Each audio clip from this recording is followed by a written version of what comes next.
On today's show, what are the chances for the Pistons to break out of the bottom five in the Eastern Conference? And are we in store for a breakout season from Jaden Ivey? It's all coming up on today's Locked On NBA.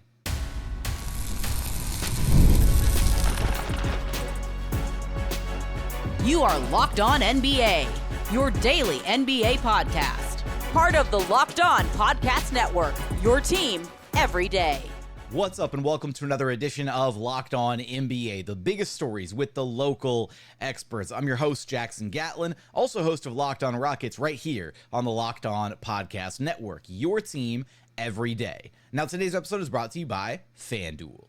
Look, NFL fans, you can start the season with a big return on FanDuel, America's #1 sportsbook. So when you get a hunch in the middle of the game, you can check out the latest stats, view live play-by-play, and so much more on the exact same page where you actually place your bets. You'll get started with $200 in bonus bets guaranteed when you place your first $5 bet. That's FanDuel.com. Head on over there, check out all the different odds available to you, like different season awards, different division winners, conference winners, all that stuff, or just the outright Super Bowl favorites. Right now, the Chiefs plus 500 to win it all. Right behind them, the 49ers plus 650, the Ravens plus 750, the Lions plus 950, and then the Houston Texans in fifth place at plus 1,000 to win the Super Bowl this season. So for all those odds and so much more, head on over to FanDuel.com. Joining us now is the host of Locked On Pistons, Ku Khahil. You can track down wherever you listen to your podcasts or on YouTube. Just search Locked On Pistons. And Ku, I know it's only been, a handful of preseason games, but kind of with a changing of the guard, some new names in Detroit. What are you seeing so far through the handful of early preseason games from head coach JB Bickerstaff? Any kind of, wild changes that he's implementing so far with this Pistons roster? I wouldn't say anything wild. There are a bit of changes you're already noticing with the Pistons, such as staggering Cade Ivey at all times in the first half, where it seems like they're playing for real. Both teams are playing their starters, their actual rotations. In the first half, they're on the floor at all times. One of them, Cade or Ivy. The lineups that he's playing them with have a lot more spacing than last year. That's more of a roster issue than it was more so maybe a coaching issue. But he is taking advantage of the spacing that they have on this roster, and really putting Cade and Ivy in good positions where they both have stretches of running their own lineups while also playing off of each other pretty well when they are on the floor together. So I'd say that's probably the biggest difference so far, just through a few preseason games compared to last year. We've also seen some different it seems like he's kind of toying with the starting lineup, trying to figure out what he's going to ultimately settle into. Seems like the swing factor is going to be between Tim Hardaway Jr. or Malik Beasley. I mean, at this point, who do you think kind of deserves that starting spot, or who do you think fits better alongside the other starters? I think Malik Beasley probably should be the pick here. I think THJ really struggled last year after January, and he hasn't looked very good through preseason anyways either. That's not to say he shouldn't be a part of the rotation. They need his respect as a shooter and his gravity. But he hasn't outplayed Malik Beasley this preseason, and Malik Beasley was better than him last year as well. So I'd go with Malik Beasley in this respect. I think if Asar Thompson was healthy and was ready to play, he probably would be in the starting lineup. But who knows when he'll be cleared with the whole blood clot issue going on. So I'm going to take a guess and say that Malik Beasley probably will end up being the starter there. Even with the emphasis on kind of the spacing that we've seen so far, you think that they would that JB would consider going with Asar despite kind of some of maybe the inconsistent outside shooting? I think that from what I understood throughout offseason, that if Asar was healthy at the start of training camp, I don't know if it was for sure that Ivy would start at the 2 next to Cade. And if he did, I still think there would be a strong chance that Asar would start at the 3. I think they value Asar very highly throughout the offseason. His ability to play, obviously, his defensive end of the defensive side of his talents, but also they were really looking forward to seeing him play make this upcoming season and have a bigger role offensively.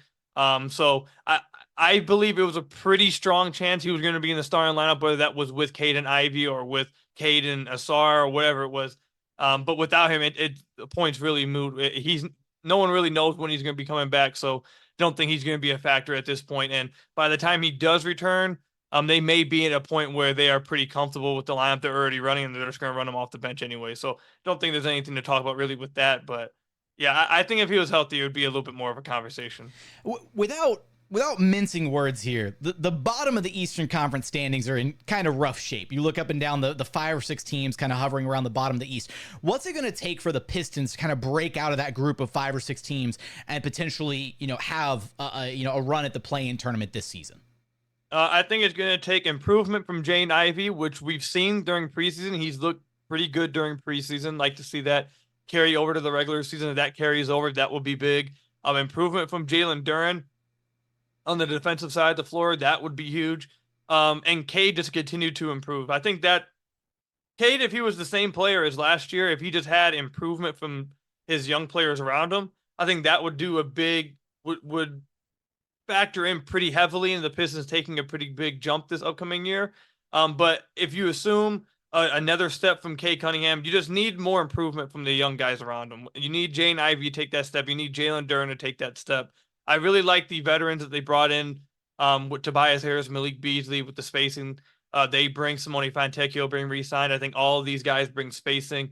Now it's just on the young guys that actually take that step. So if the young guys don't take a big step forward, then you won't see a big step win-loss wise. If they do, they have the pieces around them to where it should be focused on them, and they have the supporting characters around them. How much of when you start to take a look at Cade Cunningham, right? He's got, he's had a really strong, I think it's fair to say he's had a strong career so far. You look at the counting stats, you look at the way that he kind of impacts games, but at what point do you look at a franchise cornerstone like a Cade Cunningham and say, you know what, the numbers are there, but it's still not translating to wins? How much of that is on Cade versus on his supporting cast at this point? I think you'll see a bit of that this year. You'll get to answer that this year is more so. That past year, I don't feel like anyone who watched the team last year could put any of that really on Cade. I mean, Monty signed the largest contract in coaching history and was fired after 1 year. So it's like that's how bad he was. The Pistons had nearly 1,000 minutes committed to Killian Hayes and James Wiseman. And they had no shooting on the team last year. I mean, they won 14 games. They had lost 27, 28 in a row. The worst season in Pistons history. And it wasn't on Cade. So last year, it's tough to really hold against him at all. And then obviously his second season, he missed the entire season basically due to an injury. So this upcoming year, you're going to see him with better veterans around him. Hopefully the young guys take a little bit of a step forward. And if him entering into what is year 4, technically year 3 of his career, he should have a larger impact on what this team is going to be. I don't know to answer the question of what would be reasonable enough impact to really, sell everybody on him. I don't really have an answer to that yet because the team did win 14 games.